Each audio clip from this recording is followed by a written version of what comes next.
नमस्कार विद्यार्थी मित्रांनो, मी सुजाता देशमुख आणि आशा अकॅडमी या माझ्या यूट्यूब चॅनलमध्ये तुम्हा सर्वांचं सहर्ष स्वागत. जर चॅनलला सबस्क्राईब केलं नसेल तर सबस्क्राईब करा. व्हिडिओज जर आवडले असतील तर त्यांना लाईक आणि शेअर करा आणि व्हिडिओजवर तुमच्या कमेंट्स नक्कीच द्या. आजच्या व्हिडिओमध्ये आपण पाहणार आहोत अंकेक्षण या विषयाचा भाग 1, ज्यामध्ये अंकेक्षणाची प्रस्तावना, तत्त्वे, अंकेक्षण प्रक्रिया यावर आधारित बहुपर्यायी प्रश्न आणि त्यांची उत्तरं डिस्कस केली जातील.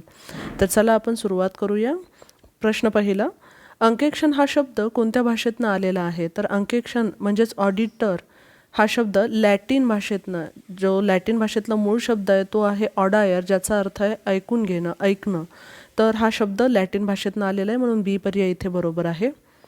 दुसरा प्रश्न, डॅश इटालियन गणित तज्ज्ञांनी 15व्या शतकात अंकेक्षणाची कामे व कर्तव्य पहिल्यांदा उल्लेखली होती. तर लुका पॅसिओली हे जे इटालियन गणित तज्ज्ञ आहेत त्यांनी सगळ्यात पहिल्यांदा अंकेक्षणाची काय कर्तव्य आहेत किंवा त्यांची काय कामे आहेत याबद्दल उल्लेख केला होता.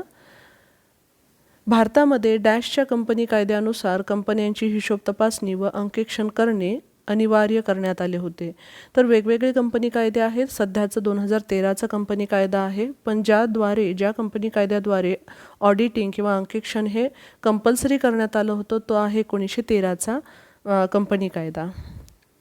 थोडीशी आपण माहिती घेऊया, वेगवेगळे रूल कधी आलेले आहेत, कायदे कधी आलेले आहेत. तर अंकेक्षणाचा प्रमाणपत्राचा नियम जो आहे तो 1932 साली आला. संधी लेखापाल कायदा जो आहे तो 1949 साली आला. Cost and works account act जो आहे तो 1959 साली आला आहे. तर अंकेक्षण म्हणजे नेमकं काय असतं? तर जे व्यवहार आपण बुक्स ऑफ अकाउंट्समध्ये किंवा आपल्या जे खातेवहीत नोंदवलेले आहेत ते बरोबर नोंदवलेले आहेत का, आणि ते जे उत्तर किंवा तो जो प्रॉफिट किंवा नफा आणि तोटा दाखवतात ते बरोबर आहे की नाही हे पडताळणं हे मेन अंकेक्षणाचं कर्तव्य आहे. अंकेक्षणाची व्याप्तीमध्ये आहे. अंकेक्षण आपण कुठपर्यंत करू शकतो? तर जे माझे बुक्स ऑफ अकाउंट्स खातेवही ज्या रेकॉर्ड केलेले आहेत, ज्यामध्ये मी नोंदी केलेल्या आहेत, तर त्या सगळ्यांचं अंकेक्षण केलं जाऊ शकतं आणि त्यामध्ये गणितीय अचूकताही तपासली जाते. यावर आधारित थोडेसे प्रश्न पाहूया. लेखापालाचे कार्य हे रचनात्मक स्वरूपाचे असते, तर अंकेक्षणाचे कार्य हे डॅश स्वरूपाचे असते. तर लेखापाल म्हणजे जो अकाउंटंट आहे तो एक पद्धतीने वेगवेगळ्या पॉलिसीचा विचार करून अकाउंट्स मेंटेन करत असतो, परंतु अंकेक्षण जे अकाउंट्स मेंटेन केलेले आहेत, जे खातेवहीत नोंदी केलेले आहेत ते बरोबर आहेत की नाही त्याचं विश्लेषण करत असतो, म्हणून अंकेक्षणाचं कार्य हे विश्लेषणात्मक स्वरूपाचं आहे. पुढील प्रश्न, व्यवसायाची नोंद ही लेखी नियमानुसार ठेवली असल्याची खात्री करणं हे डॅश उद्दिष्टात समाविष्ट आहे. अंकेक्षणाची मेन 2 उद्दिष्ट आहेत, मुख्य आणि दुय्यम. तर त्यामध्ये हे मुख्य उद्दिष्टामध्ये समाविष्ट आहे की ज्यांनी जे नोंदी केलेल्या आहेत त्या व्यवसाय किंवा अकाउंट्सच्या रूलनुसार केलेल्या आहेत की नाही.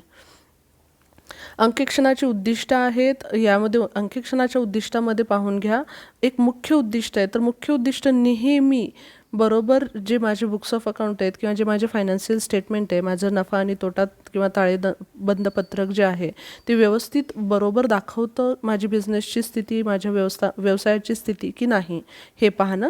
आणि दुय्यम किंवा पूरक जे उद्दिष्ट आहेत त्यामध्ये चुका शोधणं, त्या दुरुस्त करणं, अफरातफर शोधणं आणि अफरातफर आणि चुका यांच्यावर प्रतिबंध लादणं हे यामध्ये मोडलं जातं. यावर आधारित एकच व्यवहार जर दोनदा नोंदविला गेलेला शोधून काढला असेल तर ते कुठल्या उद्दिष्टात मोडतं? तर व्यवहार दोनदा नोंदवणं हे चूक आहे आणि ते दुय्यम उद्दिष्टात मोडतं, म्हणून इथं बी पर्याय किंवा ब पर्याय बरोबर आहे. शासकीय अधिकाऱ्याचे समाधान करणं, भविष्यकालातील धोरण निश्चितीस मदत करणं हे अंकेक्षणाच्या डॅश डॅशमध्ये मोडतं. तर हे सर्व अंकेक्षणाच्या उद्दिष्टामध्ये मोडतं. पुढे, अंकेक्षणामुळे व्यवसायात डॅश मदत होते. तर अंकेक्षणामुळे व्यवसायाला कर्जही मिळायला मदत होते, तशीच कर्जाचं कर देयता म्हणजे टॅक्स किती मला द्यावा लागतोय हे कॅल्क्युलेट करणं याच्यावरही मदत होते. तसंच कोणावर जर क्लेम करायचं असेल किंवा कोणाला जर क्लेम द्यायचा असेल तर त्यामध्ये सुद्धा अंकेक्षण हे महत्त्वाची भूमिका बजावतं, म्हणून दिलेले सर्व पर्याय हे अंकेक्षणाचे फायदे आहेत. अंकेक्षण डॅशची हमी देत नाही. तर अंकेक्षण हे अचूकतेची हमी देतो, त्रुटी म्हणजे चुका शोधण्याचीही हमी देतो, फसवणूक किंवा अफरातफरीवर प्रतिबंधही लावतो, पण अंकेक्षण हे कधीही नफ्याची हमी देत नाही, म्हणून इथे ए पर्याय बरोबर आहे.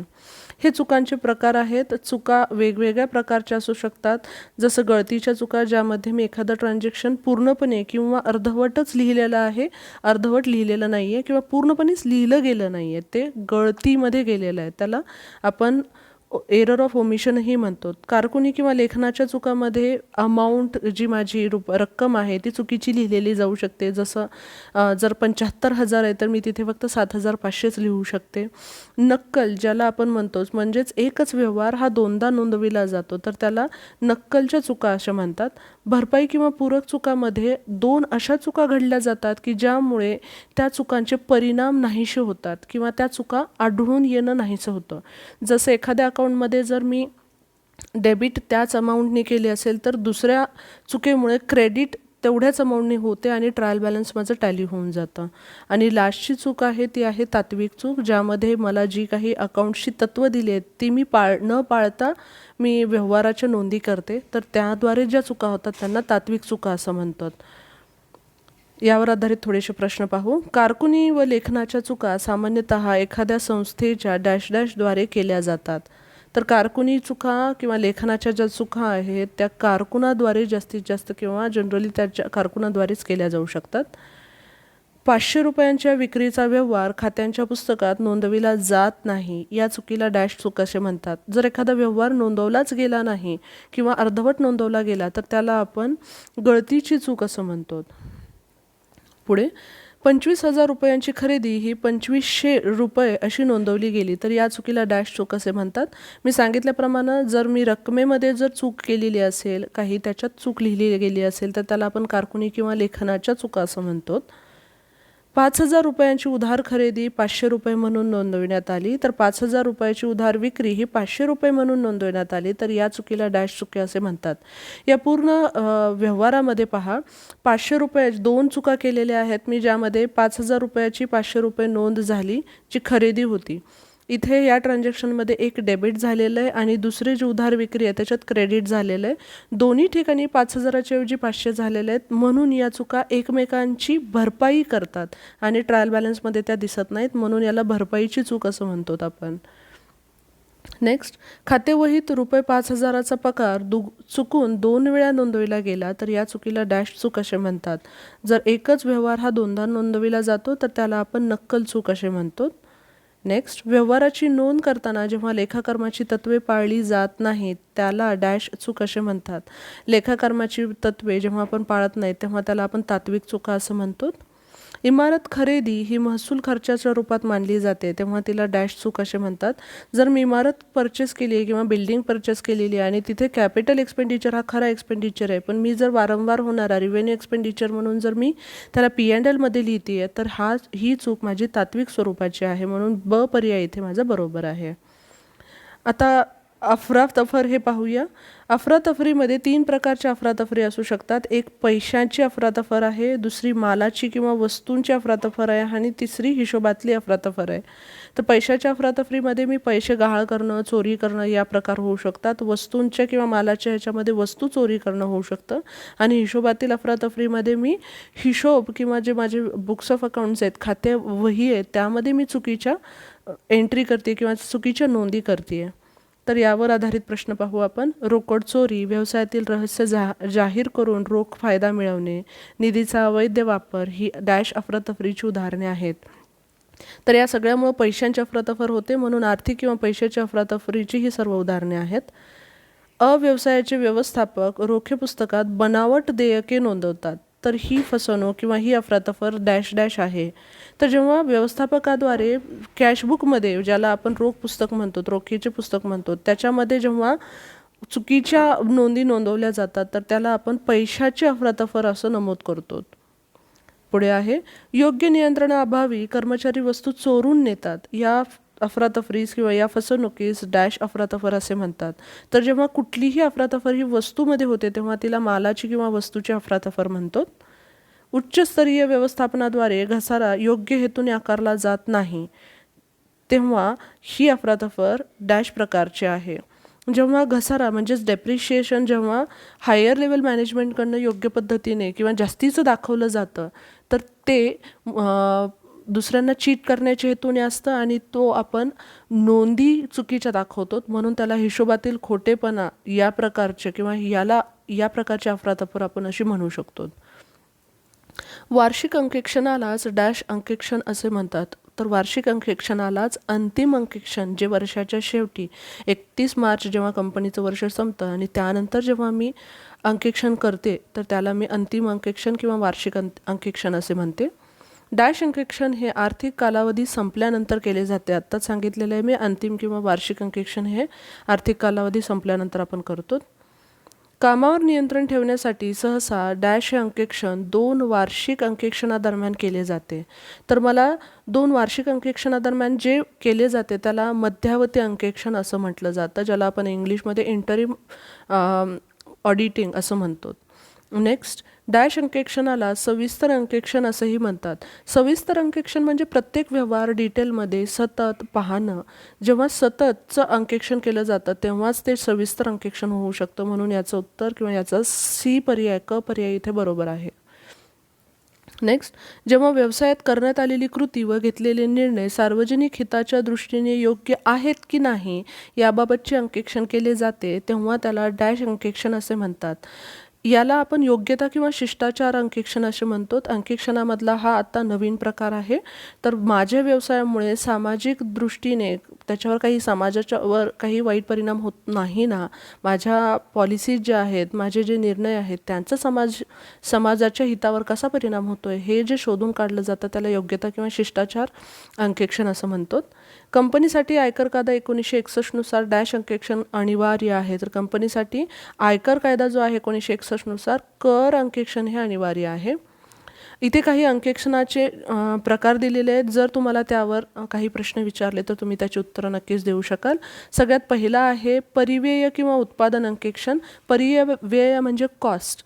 तर जेव्हा मी माझ्या परिव्ययाचा किंवा उत्पादन खर्चाचा लेखाजोखा मांडते आणि त्याचं मी पडताळणी करते, तर त्याला मी परिव्यय अंकेक्षण असं म्हणते. दुसरं आहे गुणवत्ता अंकेक्षण. जेव्हा माझी वस्तू किंवा मी जे क्षेत्र निवडलेलं आहे त्यामध्ये माझी किती क्वालिटी मी मेंटेन केलेली आहे, त्याचं इफेक्टिव्हनेस किती आहे हे जेव्हा मी शोधून काढते तेव्हा त्याला गुणवत्ता अंकेक्षण असं म्हटलं जातं. ऊर्जा अंकेक्षण म्हणजे जेव्हा व्यवसायामध्ये मी कुठल्या प्रकारची ऊर्जा वापरते, किती वापरते आणि त्याच्यावर मी जास्तीत जास्त त्यांना जर पारंपरिक सोर्स असतील तर त्यांना मी जास्तीत जास्त जतन कसं करून ठेवू शकते, याद्वारे किंवा यासाठी जे अंकेक्षण केलं जातं त्याला ऊर्जा अंकेक्षण म्हणतात. न्यायवेधक अंकेक्षण म्हणजेच फॉरेन्सिक अकाउंटिंग, ज्यामध्ये फसवणुकीच्या बाबतीतचे अंकेक्षण किंवा पडताळणी केली जाते. नियामक अंकेक्षण म्हणजे कायद्याद्वारे जे कंपल्सरीच मला करावं लागतं तर त्याला आपण नियामक अंकेक्षण म्हणतो. संयुक्त अंकेक्षण म्हणजे जेव्हा 2 किंवा 2पेक्षा जास्त अंकेक्षक मी निवडते, ऑडिटर मी निवडते अंकेक्षण करण्यासाठी, तर त्याला संयुक्त अंकेक्षण असं म्हणतात. खास किंवा विवेक्षित किंवा विशेष अंकेक्षण म्हणजे काय? जेव्हा एखाद्या प्रकारामध्ये केंद्र सरकारला काही चुकीचं वाटत असेल आणि केंद्र सरकारच्या आदेशानुसार जे अंकेक्षण केलं जातं त्याला आपण खास किंवा विवेक्षित किंवा विशेष अंकेक्षण असं म्हणतो. निधीचे गैरप्रकार, मनी लॉन्ड्रिंग आणि कर चुकवण्याच्या तपासणीसाठी केलेल्या अंकेक्षणाला डॅश अंकेक्षण म्हणतात. आत्ताच मी सांगितलं वेगवेगळे व्यवहार जर चुकीचे तपासणी केल्यासाठी जे अंकेक्षण करतो त्याला न्यायवैद्यक अंकेक्षण असं आपण म्हणतो.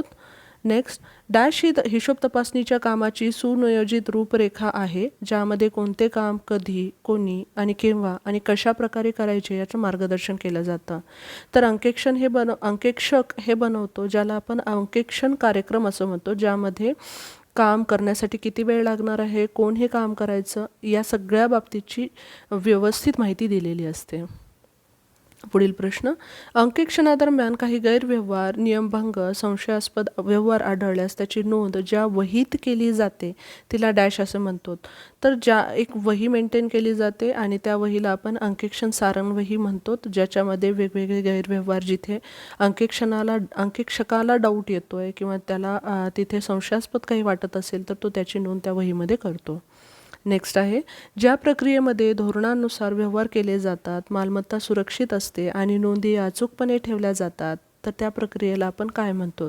तर त्या प्रक्रियेला अंतर्गत नियंत्रण म्हणतात. अंतर्गत नियंत्रण इंटरनल कंट्रोल जेव्हा असतो तेव्हा माझी कंपनी ही व्यवस्थित धोरणानुसार व्यवहार करते की नाही, माझी मालमत्ता सुरक्षित ठेवली जाते आणि नोंदी ही अचूकपणे ठेवल्या जातात. संस्थेचे नाव, व्यवसायाचे बँक प्रमाणपत्र, शिल्लक मालाचे पत्रक, महत्त्वाच्या खात्याच्या बाक्या, महत्त्वाच्या कराराच्या प्रती असतात, त्याला आपण डॅश असं संबोधतो. तर हे जे महत्त्वाचे डॉक्युमेंट्स आहेत माझ्या व्यवसायाचे, तर त्याला आपण अंकेक्षण कागदपत्रे असं म्हणतो. नेक्स्ट, डॅश ही अशी व्यवस्था आहे ज्यात अंतर्गत त्रुटी व फसवणूक टाळण्यासाठी कोणत्याही व्यक्तीस व्यवहाराची प्रत्येक बाजू ठेवण्याची व नोंद करण्याची परवानगी दिली जात नाही. तर त्याला आपण अंतर्गत तपासणी असं म्हणतो. इंटरनल चेक, ज्यामध्ये एकच व्यक्ती एक पूर्ण व्यवहार करू शकत नाही. त्या व्यवहाराच्या ज्या प्रत्येक पायऱ्या आहेत त्या अनेक किंवा वेगवेगळ्या व्यक्तींद्वारे पूर्ण केल्या जातात. पुढील प्रश्न, संस्थेमधील कर्मचाऱ्याकडून होणारी चूक व फसवणूक तपासण्यासाठी संस्थेच्या कर्मचाऱ्यांमार्फत जे अंकेक्षण केले जाते त्याला आपण काय म्हणतो? तर त्याला आपण अंतर्गत अंकेक्षण म्हणतो. इंटरनल ऑडिट जे संस्थेच्या कर्मचाऱ्याद्वारेच केले जाते आणि संस्थांमधली चुका किंवा अफरातफरी रोखण्यासाठी हे अंकेक्षण केले जाते. तर विद्यार्थी मित्रांनो, जर हा तुम्हाला व्हिडिओ मदत करत असेल, तुम्हाला हा समजण्यास सोपा असेल, तर या व्हिडिओला नक्की लाईक करा. हा व्हिडिओ तुमच्या इतर मित्रांबरोबर शेअर करा आणि माझ्या आशा अकॅडमी या चॅनलला जर सबस्क्राईब केलं नसेल तर सबस्क्राईबही जरूर करा. Thank you for watching.